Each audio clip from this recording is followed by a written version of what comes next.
안녕하세요, 핑몬스터입니다. 어제 2라운드 경기는 크로아티아가 일정까지 잘 해놓고 경기 종료 직전에 실점하면서 올킬에는 실패했으나 뒤에 두 경기들 간신히 붙어주면서 약간의 2등은 봤네요. 오늘은 부디 올킬을 기원하며 3경기 준비해봤습니다. 조별리그에서 2패는 곧 탈락이기 때문에 2라운드부터는 D가 없어지는 팀들이 많아질 겁니다. 즉 재미있는 경기가 많아진다는 얘기겠죠. 언더오버 가실 때 그런 부분들을 체크하시면 도움이 크게 되실 겁니다. 언더오버 픽은 공유방에서 공유해드리니 관심 있으신 분들은 고정 댓글 참고해주시면 되며, 그럼 오늘 경기 분석 시작합니다. 첫 번째 경기는 슬로베니아와 세르비아의 경기입니다. 유로 본선 C2에서 가장 약체로 평가받는 슬로베니아는 지난 1라운드 덴마크전에서 후반전 77분 코너킥 성한 박스 밖으로 튀어나온 세컨볼을 에릭 얀자가 시도한 중거리 슈팅이 굴절이 된 것이 오히려 골문 안으로 빨려 들어갔고, 그렇게 귀중한 3.1점을 얻어내며 경기를 끝냈습니다.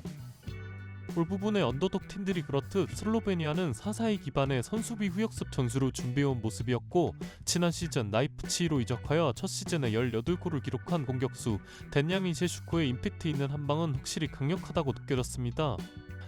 세르비아는 1라운드 지난 유로 2020 준우승팀이자 이번 때의 가장 강력한 우승 후보로 떠올랐던 잉글랜드를 상대로 1대0 패배를 기록했는데, 강팀을 상대로 비등한 경기력을 보여줬고, 특히 후반전 더 우세한 경기력을 보였던 세르비아였기에 다음 라운드 경기를 기대할 만한 부분들이 충분했습니다. 물론 이 경기에서 팀이 보여준 퀄리티는 기대 이하로 어수선한 경기력이었던 것이 사실입니다. 하지만 세르비아가 잉글랜드를 상대로 어느 정도 비등한 경기력을 보여준 부분은 그래도 긍정적으로 생각해야 하지 않을까 싶습니다. 슬로베니아는 세슈코를 필두로 한 역습 한방은 꽤나 강력했습니다. 하지만 세르비아는 후방에 숫자를 많이 둔 백스리 포메이션을 사용하는 팀이고, 지난 1차전 헤리케인을 꽁꽁 묶었던 것을 생각한다면 확실히 수비적으로는 안정된 팀이라고 생각합니다. 세르비아는 줄라오비치, 미트로비치, 밀린코비치 사비치 등 제공권이 좋은 선수들을 활용하는 공격 패턴은 확실히 좋은 무기라는 생각이 들었습니다. 하지만 이 공격 전술에 날개를 달아줄 수 있는 코스티치가 1라운드부터 큰 부상으로 아웃된 부분은 아쉬운 부분입니다. 후보 안에선 슬로베니아의 프렌이 괜찮다고 생각했지만 세르비아의 안정된 수비와 공격수들의 뛰어난 퀄리티를 생각하면 그래도 세르비아가 꾸역승이라도 할 수 있는 매치업이지 않을까 싶어 세르비아의 승리로 추천드리겠습니다.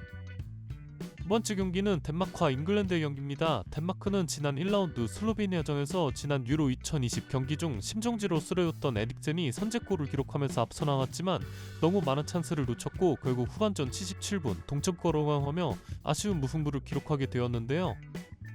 남은 일정 상대가 잉글랜드와 세르비아라는 점에서 슬로베니아를 상대로 승점 드랍을 하게 된 부분은 덴마크로서는 너무나도 아쉬운 점이고, 이번 2라운드에선 지난 대회 준우승팀이자 이번 대회 가장 강력한 우승 후보로 손꼽히는 잉글랜드를 상대합니다.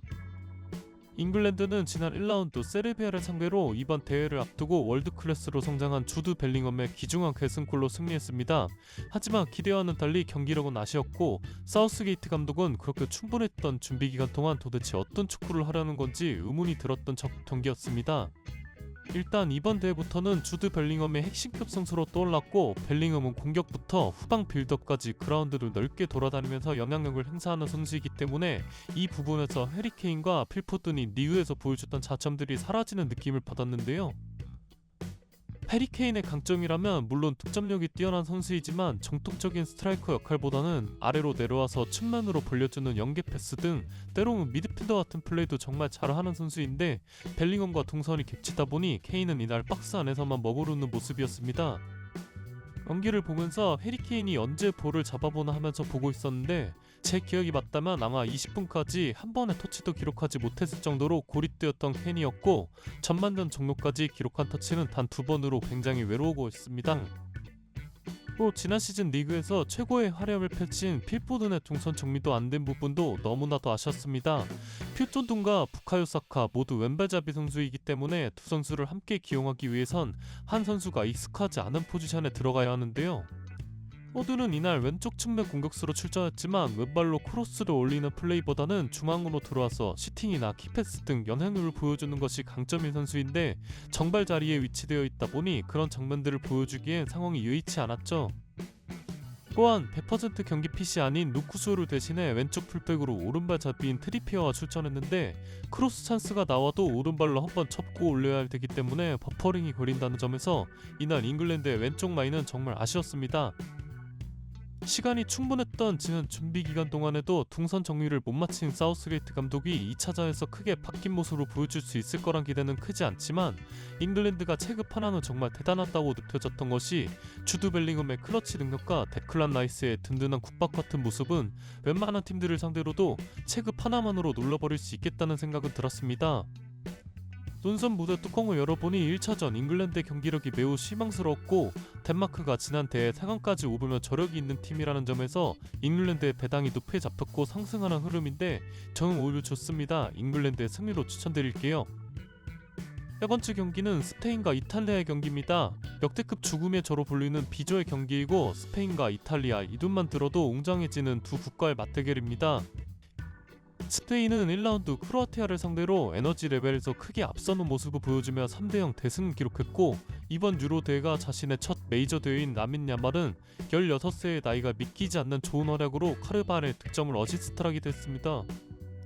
1라운드 득점을 기록했던 알바로 모라타가 부상으로 교체되는 모습이 있었지만 경미한 부상이라고 하며 2차전 선발로 돌아올 수 있을 것으로 예상하고 있습니다. 왼발잡이 센터백 라프루트는 2라운드에도 여전히 결장한다는 점이 아쉽고 대신 나초 테르난데스가 대체할 예정입니다. 이탈리아는 알바니아에게 경기 시작 23초 만에 실점하며 역대 유로대회 최단 시간 득점을 허용하는 불명예를 안았지만 리드를 잡아오기까지 고작 15분밖에 걸리지 않았고 바스토니와 바렐라 두 인테르 선수들의 득점으로 승리할 수 있었습니다. 하지만 후반전에 보였던 무기력한 경기력은 용납하기 힘든 수준이었는데요. 이 경기가 가장 마지막에 펼쳐지는 한국 시간 기준 새벽 4시 경기였는데 아마 이 경기 후반전 보시다가 잠드신 분이 많으시지 않을까 생각합니다. 심지어 이탈리아 승이 맛보린 저도 못 버텼을 정도이니까요.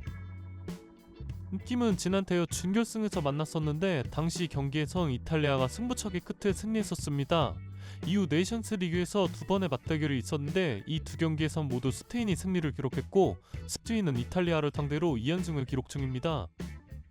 스페인이 과거 바르셀로나 선수들을 주축으로 메이저 대회에서 3연속 우승을 휩쓸었던 포스는 아니지만 저는 이번 대회에서 라푸엔테 감독의 스페인이 세대 교체가 상당히 잘 이루어졌다고 생각하는데요. 물론 디펜딩 챔피언 이탈리아를 상대한다는 점에서 결코 쉬운 경기가 되지는 않겠지만 로드리를 필두로 한 스페인의 탄탄한 중원과 니코 윌리엄스, 라민 야말 같은 젊고 빠른 윙어들을 상대한 것이 이탈리아에겐 큰 부담으로 작용하지 않을까라는 생각이 들어 스페인의 승리로 추천드립니다.